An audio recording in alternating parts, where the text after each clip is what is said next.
okuviira okugenda ewalala. Abavubuka abali kuno mwenna abato, njagala nnyo okwogera n'abasajja ennaku zino kuba abakazi bo basobola okutula ne beebuulira ne babakazi bali confused.com abasinga mu nature yaabwe balina kye bayita group thinking syndrome. Yeah? It's called a GTS. Body psychological. It's a psychological disease, but it's a group thinking syndrome.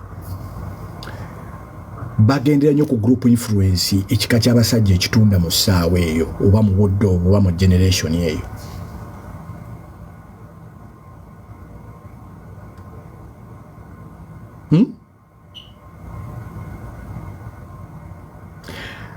I think omusajja yeetaaga kuba na mukazi amwagala okusinga bw'amwagala omusajja oyo. Okwagala kw'omukazi ne kumuyigiriza okwagala omukazi oyo. Omusajja yeetaaga kuwasa mukazi amwagala okusinga ye bw'ayagala omukazi oyo, kubanga ndowooza okwagala tebakukola kubanga kw'abasajja. Tukaddemu. Omusajja yenna yeeta awasa mukazi amwagala, era buli lw'okoma okwagala ennyo omukazi gy'akoma okubanga takwagala. Okwagala kw'omusajja kulina kubanga kuli munda nnyo nga tokulaga bweru.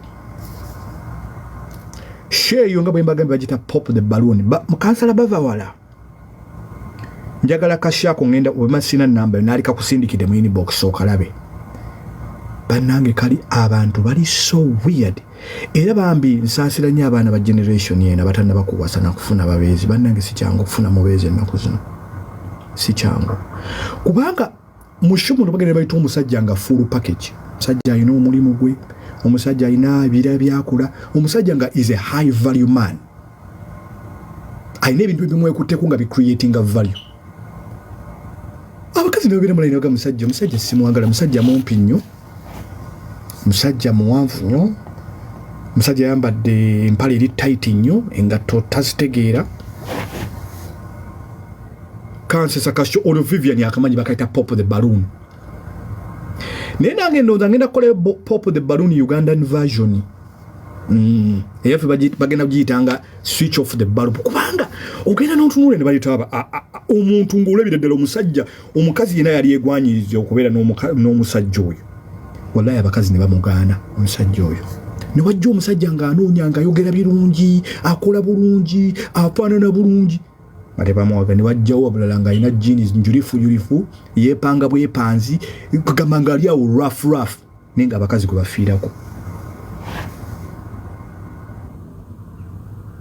Ntera okukalaba ne mukazi wange ne ngamba, era maama w'abaana ngamba nti olaba abakazi tuli confused. Weewuunye bano abakazi bonna baganya omusajja oyo. Naye ng'omusajja omulaba buli kimu akirina. Kubanga abakazi batugamba banoonya security. Musajja ajja ng'omulimu gwakola it's a six figure job oba ina company ye. Wallahi abakazi bonna ne bamugaana.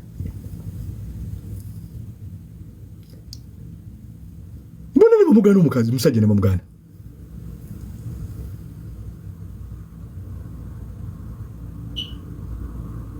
Kati ne weebuuza abantu mu dduniya muno baagala ki? Wallahi nekikubula okutegeera nuko abantu mu dunya baagala ki. Okwagala kugenda kuba kuzibu nyera generation ejjanji saasidde. Abaana muto bannyo n'omukwano. Wallahi mbasaasidde. Nsaasidde nnyo generation ensaasira batabani bange bakazi kibi banaawasa mu nsi muno. N'abakazi obasaasira abasajja ki kubanga okwagala okubeeredde nga kuli very it's a mystery. Nti ate gw'oyagala takwagala.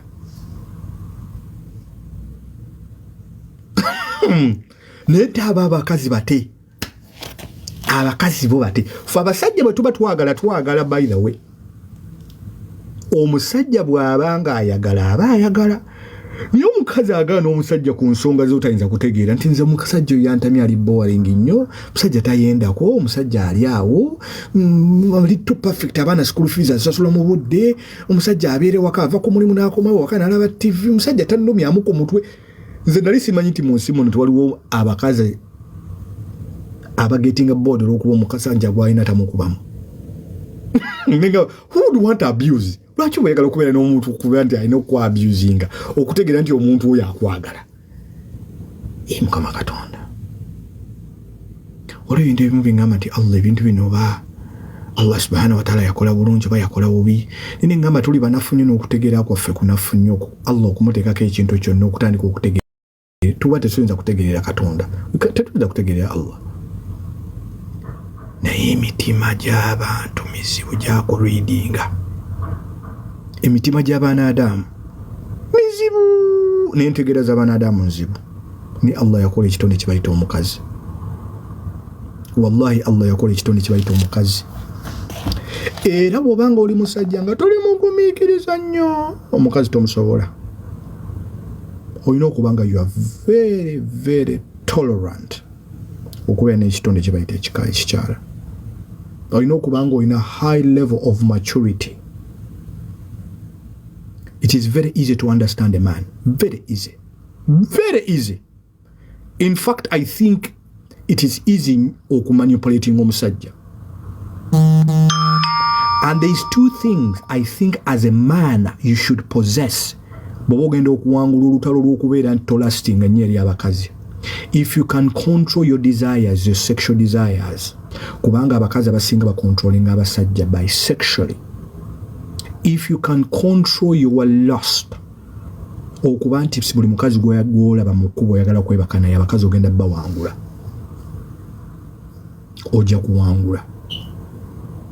Akantu kano katulina mu magulu kano n'ebirowoozo bino kubiteeka kubanga ffe abasajja buli tutunula ku mukazi bw'oba tosobola kontrolinga birowoozo bino nti buli otunula ku mukazi oyagala kwebakana. The only way to disable abakazi is to show them that I don't see you sexually.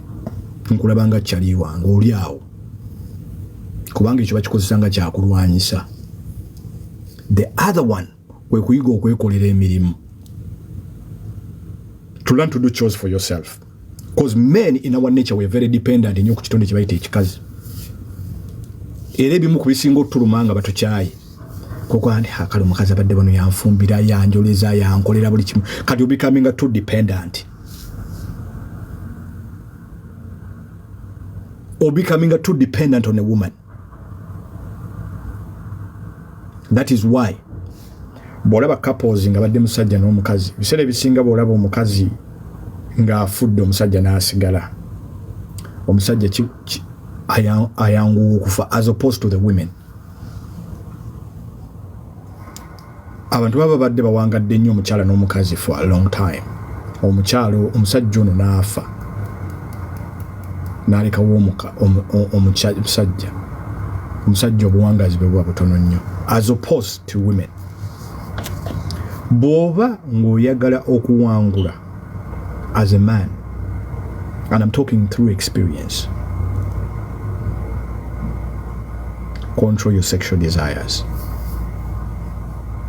Control the way you look at abakazi. Era the only way to disable a woman kwe kumulaga nti ne bwe weeyambulira awo sina kyenkyukako. Ne basajja bameka basobola okukikola. Ne bwe basanga nga bamaanyi basajja batono nnyo basobola controlling their lust and desire. Batono. Sigamette baliyo. Batono. Kitekinga omuntu okubanga oli composed kubanga ekitonde ekikyala kitengula mangu omusajja. Batono. Only a few can actually control their lust when it comes to the other side or the other sex. Only a few. Era kyova olaba nti omusajja bw'osanga mu positioning oli very composed, sexually composed, nti not every female that comes in your life actually you want to be with them. Women become so curious batandika okubeera nga bakwesibako nnyo. What is it about you? Kiki ekiri mu ggwe kye weetwala okuba nti oli wakabi nnyo nti soza kundabawo nti wendi nti ndi mukazi nti wendi? That is the only way to disable women. I'm talking to young guys. Koza akakodya bakazi bakakozesa. They control us by using sex. Kubanga mu nature yabo abakazi Katonda yabatonda nga batufuula banafu. men become very weak around women. Nebo okwata obwo bunafu ate n'obufuula amaanyi abakazi, kitegeeza nti omukazi oba omudisablinze. Kigezeeko ate obangawo omuntu yenna akugamba kino, njogera through experience, that I have actually figured women out. No, women can't even figure themselves out. How are you going to figure them out? I'm not here to attack women, but I'm here to speak reality. Basing on a lot of things, katinga bembagambi kano, case study njikoledde nnyo ku Pop the Balloon. Program eyo bagikolera ndoza mu America, bagikolera Colorado eyo, mchala bamuyita Alert. Every Thursday I have to watch that show. Near watch and I share. I'm constantly studying human behavior, especially female behavior. Constantly. Okumanya sometimes olaba nnyo ekintu obwongo butandika n'okuwa answers ku kino nti omusajja waliwo batuuka nga balloon bamaze zipopinga ku sheeyo ng'abantu basigadde babiri, kati ono omusajja gwayagadde yasigazza balloon amagamba vaayo, n'omukazi najja. Omukazi ku last minute n'amugamba nti kati ate naawe ngenza okwetegereza bwoti nga sikwagala bulungi.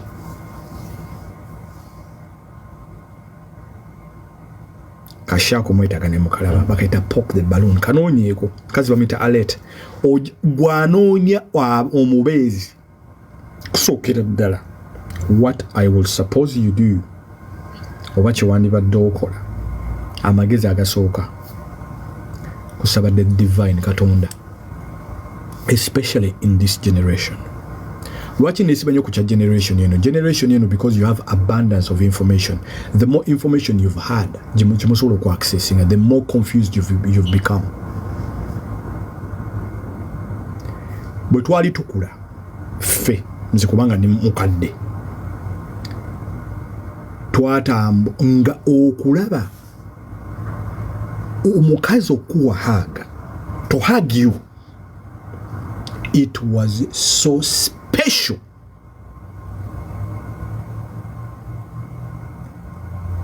Nti to the point nti filimu gye bayita Pretty Woman waba muli kono muyinza okuba abasinga muli bato, because TikTok is full of young people, especially you, that Ugandan whole crowd, abasinga bato. Ngokulaba Pretty Woman yali considered kubeera nga eri X-rated. Pretty Woman eri X-rated. Era nzijjukira olunaku lumu baakola ekibanda emakindi awo, bakola ekibanda nze ne mukwano gwa Mamita Moses. Mu kibanda ne balangira tuleese firimu y'abantu abakulu, abaana abato tebakkiriza kujja mu kibanda leero. Ekibanda ekyasooka kyali awo ku madirisa, omusajja yakikola. Moses ne mugamba nti omanyi ekiriwo leero balina firimu gye bagenda okulaga. Firimu bagiyita Pretty Woman, mbu y'abantu bakulu, nfe tuli baana bato. Kati olw'okuba bagamba y'abantu bakulu bagobya abaana abato, we got even more curious lwaki bagobamu abaana abato. So what did me and Moses do? Kibanda kyazikiranga ne kibikaminga dark, kati ffe twayingira wamutebe wansi w'emmeeza basolooza firimu etandika tugituulamu. Kati somehow something spooked off abantu bano abali baddukanye ekibanda ekyo, mulimu abaana abato abali mu kibanda, era ekibanda kyakyankala ne bateekako ettaala, mu abaana abato mazima kimi mutya mwayingidde mutya mu firimu eno. Why am I saying what I'm saying? Nti twali tetulina access ku information ku bintu bingi nnyo. Kati nga bw'ogenda ku Instagram has done more harm to you women than anything else. Technology kyakoze abakazi oba social media kyekyokubajjako ekintu ekyasinza okuba ekyababbeeyi abakasajja kye bagobera n'ekifuula okuba nga kyalayisi nnyo. Kyalayisi nnyo. Ekintu ekyo ky'ebbeeyi kyekiriwa bwe bwerere bwammwe. First of all, buli secret. Mungu yabutonda nga obwerere bwammwe buli secret bulina kulabibwa bwakaabo Katonda baba basiimidde. Kati on top of it all, abavubuka bano abaagala okubawasa oba babegawanyiza abasajja basobola okuba accessingira kati by the click of a finger.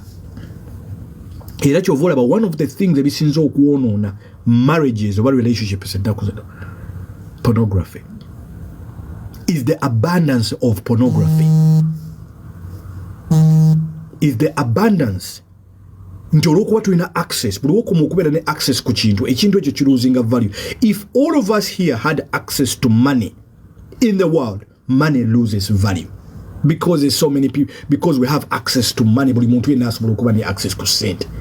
Naye kifuula ssente olw'okuba nti za bbeeyi n'abazirina tubatwala okuba nti tubatwala mu society okuba nti bakabi nnyo is because money is very scarce. Same applies to jewels as well. Jewels zirina so much attachment of value attached to them because singa gold twali tutambula mu nkubo ng'alinga bwolaba amanya nga tumulondalonda gold yalibadde aluzinga value. Kati same applies to n'abakazi. Is because you can access women nudity by the click of a finger. Kitegeeza nti omuntu olwedde abantu bayingira mu relationship ennaku zino nga there is no value kwegamba toli ajeeyo. The only thing they are lacking is the physicality of it, but psychologically they've already been exposed. They've already been exposed. That is why n'okweguya kutono. Muntu agamba agenda ne bona ogenda nja kufuna ate wakyoyina nsobola okifuna ewala, but believe me byawukanamu. Byawukanamu. The fact that you can access it doesn't mean you're accessing the same quality. Abantu bangi balina emmotoka n'emmotoka ezimu era zikyali za bbeeyi. Abantu bangi balina access to gold ne waliwo gold y'omuzaabo nga wa bbeeyi. Tukaddemu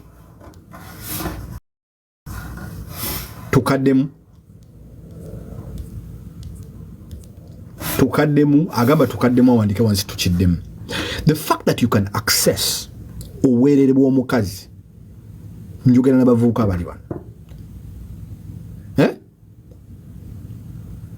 tekitegeeza you have the total idea of what to be with a woman is about.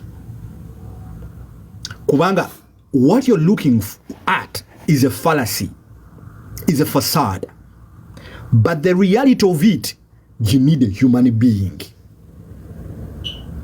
After your mind has conceived and has accessed all these things, your mind now craves to actually have the feeling.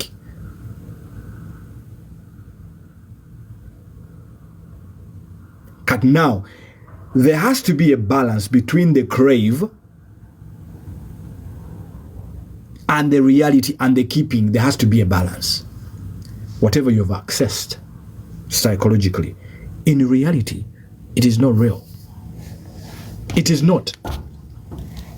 Ebimu ku bisinze okwonoona enkolagana y'abantu, njogera ku bakyala n'abaami bajja together to form a relationship, is accessing of materials that actually confuse our minds. Is the constant pursuit of accessing a material are corrupting our minds zaffe. People actually think nti olw'okuba accessing the pornography n'olaba omusajja n'omukazi nga bebase bonna balina bye bakola bye batuuseeko. It is actually real. That is abo bali ku mulimu abamu.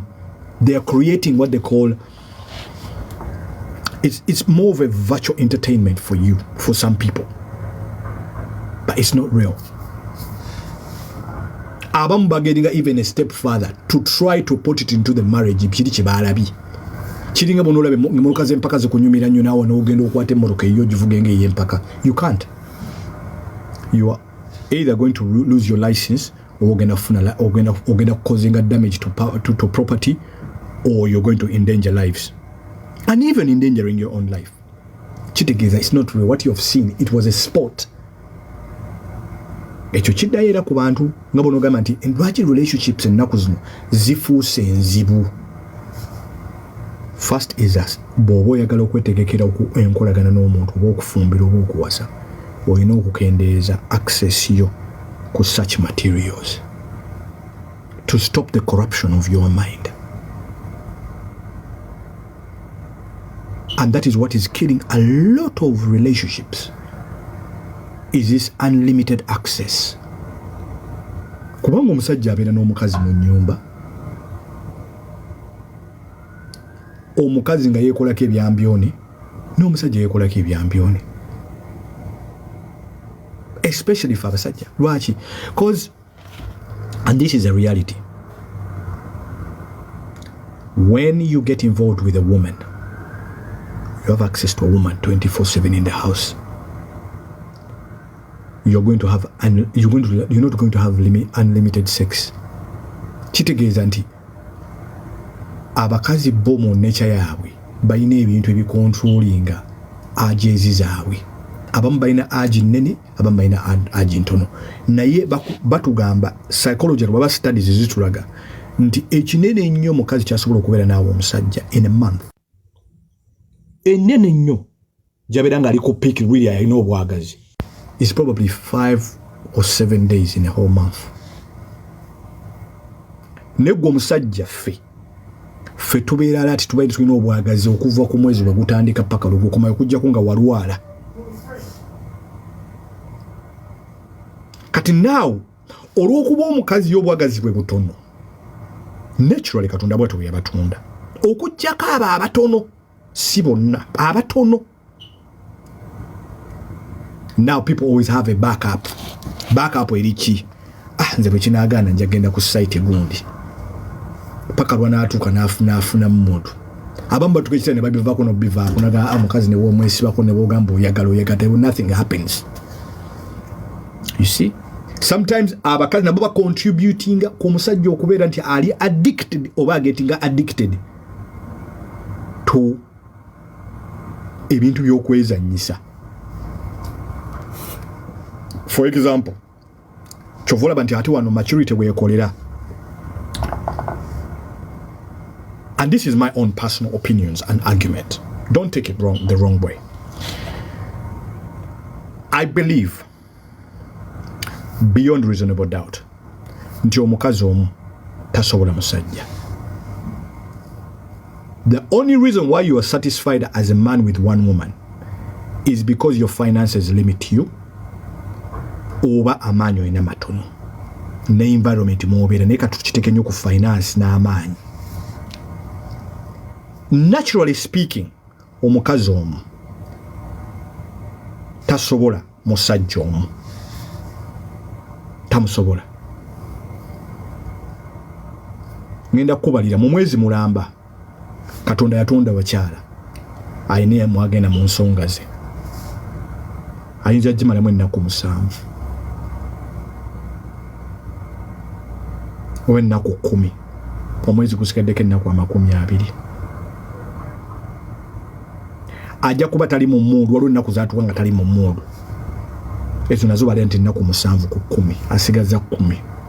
Agenda kuba busy mufunya abaana. Lwabadde nti maybe ali mu mundu ati kati mulina abaana, kitegeeza kati ennaku zikendeerera ddala.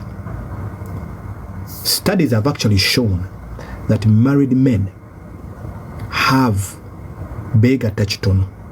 I'm not saying you should go and do it because sinza ku encouraging abwenzi kuba nange enfune zambi. No. Obala kingamba nti one thing that Katonda choyina okusabirira gwe ng'omusajja is Mungu kugaziya finances zo n'okusigala nga akuwadde amaanyi. Bw'oba tolina bulwadde bwonna ng'olina ssente, tewali nsonga lwaki tosobola kuwasa mukazi wakubiri wa wakusatu. This is the reality. Those that cannot, most times beesanga ebiseera ebisinga nga bafunye addictions ezizo enkugambye. Those that cannot beesanga nga bafunye addiction eri eya pornography, okuba nti beerina site ze bagendako ne beezannyisa. Lwaki? Kati ate guyinza okukusuna olina omukazi omu, mukazi akamala okuzaala, mukazi amala emyezi 4 ku myezi 5 tatereeranga. Kati ate omusajja bw'ogenda okuliira, okunoonyereza kulaga nti Mungu ayina kansa gwe yaleeta mu basajja bamuyita prostate. The more buli lw'otereka amazzi ag'ekisajja mu mubiri gwo, the more prostate eri gy'ekoma okukula. Waliwo study omusajja aliawo Dr. mu Nigeria yayogera recently nengisanga, nze nkola nnyo investigative noonyereza nnyo ku bintu ebimu nga sinaba kujja kubyogerako oba mbinoonyerezaako. Omusajja yalaga nti okunoonyereza kulaga oba studies ziraga ayina kye bayita men's clinic nti omusajja mu mwezi gumu alina okufuluma emirundi 21 21 times. But the question I'm going to put to ladies who are listening to this live, Who of you can keep up with a man for 21 days? Constantly for 21 days. Omusajja kasito hitting a threshold okuva ku myaka 37 38 bakugamba olina okufuluma emirundi 21 okukendeza prostate eri obutakula. That is why abasajja bangi nnyo abakulu beesanze ennaku zino mubawulira omusajja bagenze musala prostate yalwadde prostate. Kino bakazi bebabalwaza bebatulwaza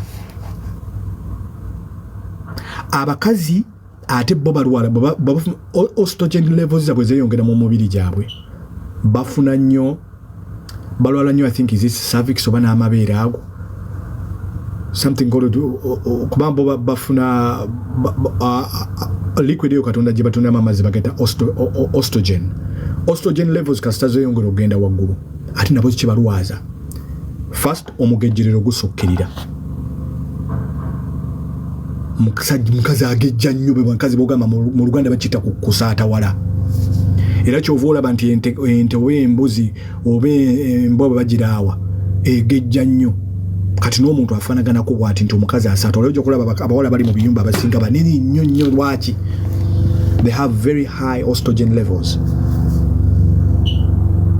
Estrogen levels zaabwe ziri waggulu nnyo and these are studies Mungu ebintu ebimu yabitonda yamanyi lwaki ebitonda. Kati ate omusajja bo bakugamba ekyomusajja kinja okwogerako nti gwe emirundi 21 okugezaako okutaasa kansoli okutaasa prostate eri obutakula kubanga the less you go for that action the more the prostate grows. Sigamye nti bakusindise mu bwenzi. I must make this disclaimer but this is based on science. Studies zibadde zijja ziraga nti abasajja especially abasajja abaddugavu tulwala nnyo prostate cancer era batugamba olina okugenda bakuscreening okukebera prostate yo eri mu state ki era encouraging omuntu ng'ali kuno prostate kaba wansi ku busajja bwo wansi eno wansi nga bwolaba nti olina that manhood then there's that thing but wansi etandika okukula okugejja nti amazzi gali katonda gayatonda nago gatandika okuactinga nga fertilizer okugikuza. Kakati ebizibu bizze tokyasobola mirundi 21 bakugamba minimum dina kubanga 21 times a month so olina okufuluma. Maama w'abaana oli mu live eno taata w'abaana lwaki tomutaasa musajja bagenda musala prostate ate bakusala prostate amaanyi go gakendeera ng'omusajja. Once you go ne bakusala prostate eri nga bagenza okukola operation amaanyi go gakendeera natural ng'esala ebitundu bingi okyasobola okufunctioninga but not at the same level. Claire Lopez, how are you doing? Not at the same level. Mbagambye wano nga tujjeko olugezigezi n'olwa world order olw'obujjo olwaki omusajja omukazi omutasobola kusobola mukazi omutasobola musajja. However waliwo ababasobola nga basobola okubeera naye bw'omu naye ekikula kyaffe waliwo ebintu ebimu tulina okwebuulira amazima. The truth, the reality eri nti tebasobola abasajja era omusajja eno okuganza ndi content n'omukazi omu it's because your wallet is not n'amaanyi go matono. Am I communicating or not? Twale obudde tukole research ku bintu bingi nnyo. Amabeere gakuluma omino genda bakola screening omukazi balina bagita smear test. Smear test abakazi abasinga omino genda babakola smear test okutegeera okukola smear test okutegeera what state gy'olimu.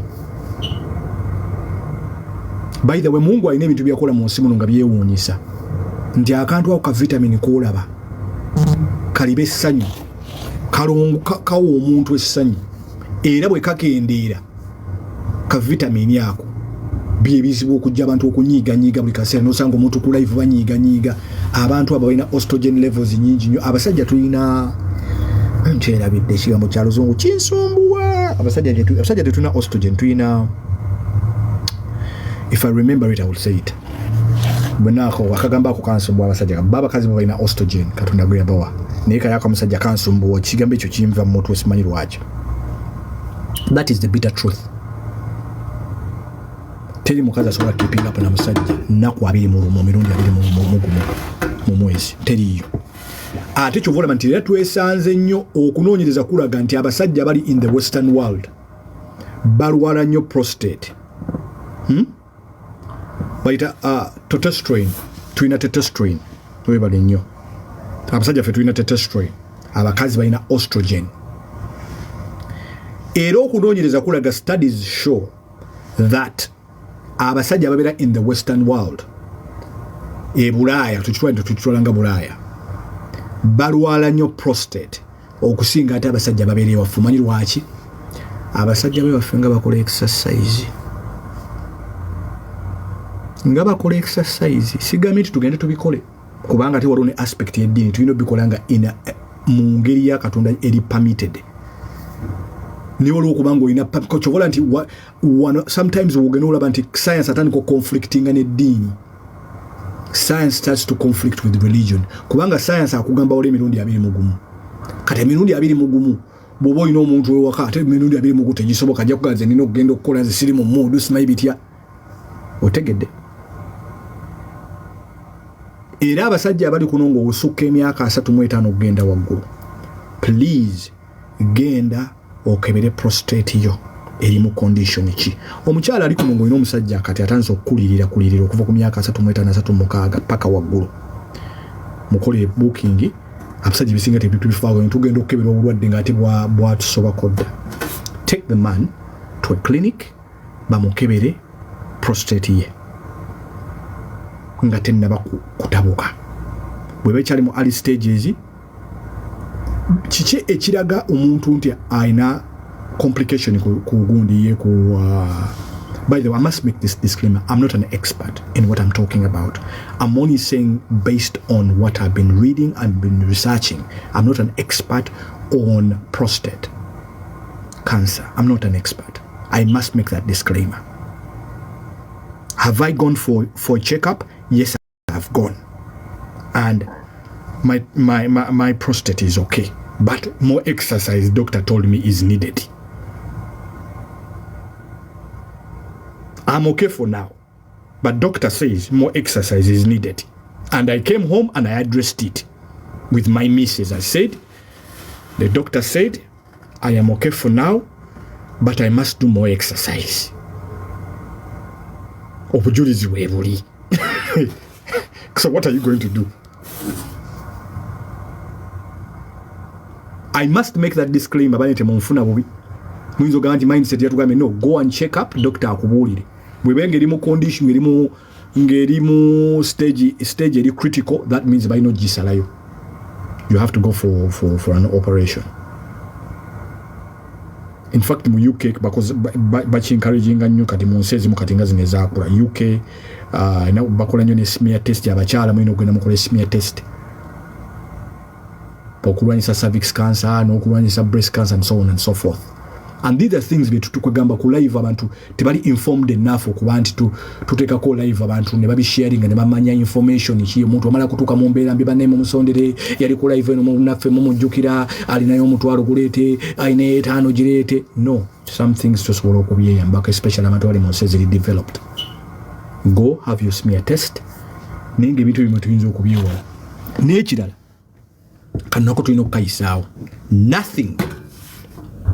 Tewali kintu kirongoosa mwe abantu baffe okusinga ka vitamin yako. Yes, oyinza okuba oli overweight because nga bwe nagutwagede ku kyos ne bonoonywa amajani agafaana gatya n'owaluka ng'embaata. Yeah, I'm sorry to use that word, but ne bonoonywa amajani agenkana nti exercise kintu kikulu as well. Ne mu relationship abantu balina you have to keep in shape. Waliwo akantu abasajja kasita ogejjerera ennyo katandika okutukwata mu kigere n'okufuna it's more like a muscle pull one wansi w'olubuto otandika okuwulira wano some sort of discomfort wansi w'olubuto. This is all because of lack of exercise. You have a lot of bintu bingi ebikulimu n'obusajja butandika okwesika chovula omusajja bwajate kumugejjerero nnyo olubuto ng'obusajja butandika okufuuka nga bw'olaba ensundo kati on top of it all the weather doesn't do you any favors. That means olina okugenda ku mu gym musajja mu encouraging agenda akoleko ku exercise. Bino byobera no getting excited bali awo kagoba kamu number 1 ogolemu yaweddemu balina number 2 exercise dieting kubanga wanate stress levels ziri waggulu nnyo okola abantu tebali mmere mu budde abantu tebali bintu in time. Happy New Year brother, Happy New Year Hassan. Nyemo musiramu tetugamba Happy New Year, tugamba omwaka tetugusanyukira. Tugamba bugambi Mukama Katonda atuwe ekisinga obulungi mu kiseera kino. Tusanyukira mwaka. Okitegedde? Tukoleke exercise abasajja, especially abasajja abafumbo. Don't get too complacent. Namuwase wawe n'entwala y'ebirabo amahale nagamuwa.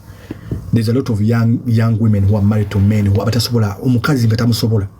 N'abasajja tuyiga okwepimira. Because you can't tell me you're a 60-year-old man. You have a 24-year-old girl that you're going to satisfy her. You can't. You can't.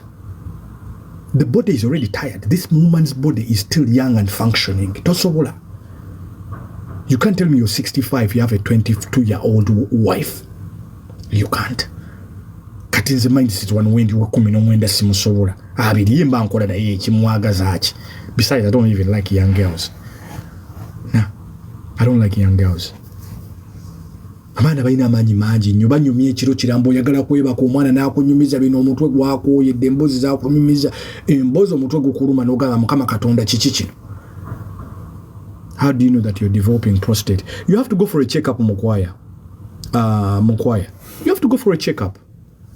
Mukwaya Arnold. Go for a checkup. Bajja kubuulira. You can go for a scan, bajja kubuulira. Ebintu ebimu tusobola okubiwonya nga tebinnaba kubeerawo. What about 65-45? That is very good. 65-45 mwesobola. Naye omusajja alina emyaka 65 omukazi alina emyaka 23 bajja kukusanga ng'ofudde. Kuba jjukiramu ebintu byabye functioning byetaaga musaayi. That is why abasajja abamu bafuna stroke. Omusaayi gudduka nnyo ku speed gwetana kuddukira omwana akaana kakola ki akaana keesuukunda kakwesuukunda k'ebbotolo nalikoma eri wali emmere omubiri gukyasobola kusunsula emmere. Akaana keesuukunda olwesuukunda myaka 24 you can't. Ogenda okulamba omuzeeyi yafunye stroke. Stroke eva ku kyomusaayi gudduka nnyo guva ku speed gye gulina okuddukira emisuwa gyakadde wadda. Oli ku 24 musime baamukuwadde wattutu. Tojja kumusobola. Tulina okwepimira ebintu birina obudde bwabyo. Birina obudde bwabyo. Buli kintu kyonna kirina obudde bwakyo. The older you get, kitegeeza olina kuwala kugenda waggulu. Yes, you want a young girl, but the reality is, can you manage? The question is, can you manage with the young girl? The answer is no. Yes, for show purposes, kikulaga kuba nti basajja omubali musajja omukulu ng'olina omuwala omuto oba waakabinya around your fellow men. There is that thing that men we have of showcasting, n'omuwala omuto and so on and so forth. But the reality is, you cannot manage. Tomusobola. That is a reality. Kiringene n'omukazi omukulu okubeera n'omuwala n'omuvubuka omuto. Koko bawulira nti omuvubuka yakununde nabana yasenguse. Oba olukindo lwakutuse. Omuvubuka yakutudde omukazi olukindo. Byebyo byowulira. Oteepimira. Naye abasajja bali kuno mugende babakebere prostate. Kikulu nnyo. Bw'oba otandika okuyingira myaka 35 genda bakebere prostate. Mugendeko mu clinics babakebere abantu bangi balina infections nga tebamanyi nga za affecting nnyo their okufunctioning kwabwe. Abantu balina infection kubanga abakazi bo bagenda bakola ebintu bino. Women by the way are very good at it. Abakazi bo tebalinda nnyo kulwala nnyo. Buli kaseera omuli agenze wa GP. I've gone to my GP, to my doctor all the time. But for abasajja obulwadde bumala tukuba wansi. Bw'oba olina partner mu forcing mu no. We have to go for a check-up before we are sick. Bakole smear test y'omukazi bakubuulire. Cervix ye eri etya. Abakadina kuzomulwala fibroids ennyo ebizimbe by'okunnabaana ebyo. Ebibireeta bingi, bintu bingi ebibireeta. Oguza amajani awajjali yagaganye weight yeganye. Estrogen ziri waggulu nnyo. Mood oluzinga mood buli kaseera. Nze nategera